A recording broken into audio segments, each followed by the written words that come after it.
तीसरे चरण का रण तो समाप्त हुआ, मगर चौथे चरण में किन मुद्दों पर जंग होगी उसकी बुनियाद रख दी गई है। अब तक गन्ना जिन्ना और तमंचावाद पर आरोप प्रत्यारोप हुए, मगर चौथे चरण में आतंकवाद को लेकर भीषण लड़ाई होनी तय है। पीएम मोदी और सीएम योगी ने आतंकवाद के मसले पर अखिलेश को निशाना बनाया तो अखिलेश की ओर से भी पलटवार किया गया। मेरी सरकार इन आतंकवादियों को पाताल से भी खोज करके सजा देगी। कैसे सोसाइटी को डिवाइड करें, कैसे हिंदू मुसलमान करें। तो शुरू में जो बम धमाके हुए वो सारे के सारे बम धमाके उन्होंने बम साइकिल पे रखे हुए थे। पीएम मोदी ने बम और साइकिल का कनेक्शन कुछ यूं बिठाया। हरदोई की जनसभा में आतंकवाद का मुद्दा ऐसे उठाया कि यूपी के चुनाव में फिजा में धमाका हो गया और आरोप वाले इस धमाके के शोर की गूंज सियासत में फैल गई। अहमदाबाद केस के तार आजमगढ़ से जुड़ने को लेकर समाजवादी पार्टी पर पहले ही हमला भारी था। अखिलेश यादव पर बीजेपी नेताओं के हमलों का दौर जारी था, लेकिन पीएम मोदी ने इशारों में धमाकों को समाजवादी पार्टी के चुनाव चिन्ह से जोड़ दिया। आतंकवाद के बहाने अखिलेश की पार्टी पर सबसे बड़ा हमला बोला। यहाँ समाजवादी पार्टी का जो चुनाव सिंबल है ना, उनका चुनाव का निशान है ना, तो शुरू में जो बम धमाके हुए वो सारे के सारे बम धमाके उन्होंने बम साइकिल पे रखे हुए थे। अब देखिए, साइकिल पे बम रखे हुए थे और जहां लोग सब्जी वगैरह खरीदने के लिए आते हैं वहीं साइकिल पार्क करके चले गए थे और एक समय चारों तरफ ये साइकिलों पर रखे हुए बम धमाके फूटे। तीसरे चरण की वोटिंग के बीच पीएम मोदी ने यूपी में आतंकवाद वाला मुद्दा उठाया। आतंकवाद के बहाने विरोधियों को निशाना बनाया।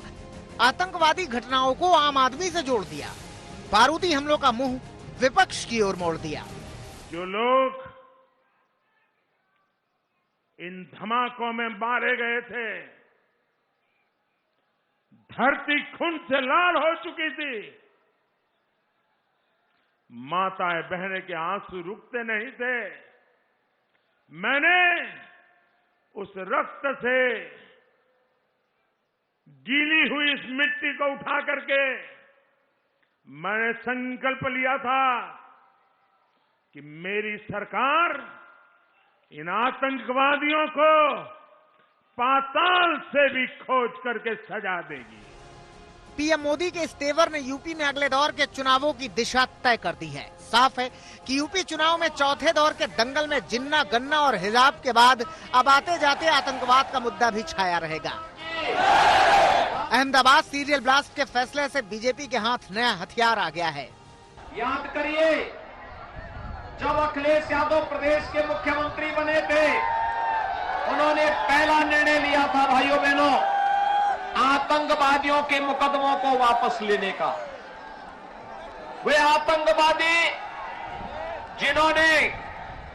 जिन्होंने अयोध्या में राम जन्मभूमि पर हमला किया था। याद करिए, जब अखिलेश यादव प्रदेश के सीएम बने थे तो उन्होंने पहला निर्णय लिया था आतंकवादियों के मुकदमों को वापस लेने का। अब पूर्वांचल के पावर सेंटर के बहाने समाजवादी पार्टी पर नया हमला, नया वार है और पूरी बीजेपी आजमगढ़ के आतंकी तार के जरिए अखिलेश यादव को घेरने को तैयार है।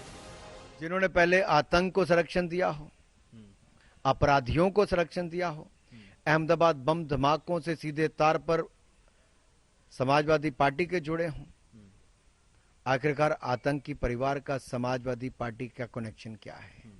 अखिलेश यादव जी की बोलती बंद क्यों है? क्योंकि आतंकियों के अब्बाजान समाजवादी के भाईजान। आतंकवाद वाले इन हमलों के बीच अब अखिलेश ने भी मोर्चा संभाला है। बीजेपी के कामकाज के हिसाब के जरिए इन हमलों की काट निकाला है। हमेशा जैसे ही चुनाव आता है वो उनका तरीका है काम करने का, कि कैसे सोसाइटी को डिवाइड करें, कैसे हिंदू मुसलमान करें।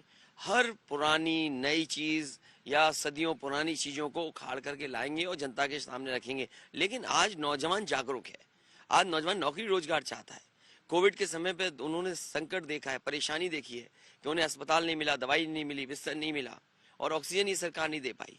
आप किसान की मदद नहीं कर रहे हैं। जब उनकी भाषा कोई सुनना नहीं चाहता, जो उनकी भाषा है वो क्या भाषा है, क्या शब्दों का इस्तेमाल कर रहे हैं, क्या ये चुनाव जो भाषा जो शब्द इस्तेमाल कर रहे हैं उसका चुनाव है?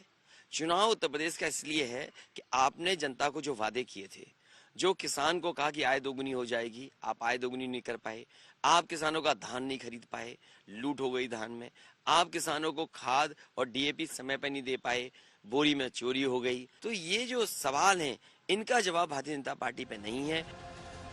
अहमदाबाद ब्लास्ट का एक दोषी उत्तर प्रदेश के आजमगढ़ जिले का है, जहां 7 मार्च को आखिरी दौर में मतदान है। ऐसे में साफ है कि आतंकवाद को लेकर यूपी में छिड़ी जंग आखिरी चरण तक जाएगी। सवाल है कि क्या आरोपों वाली ये जंग चुनाव में अपना असर दिखाएगी? मैनपुरी से मौसमी सिंह, सैफई से राहुल श्रीवास्तव और लखनऊ से समर्थ श्रीवास्तव के साथ आज तक ब्यूरो।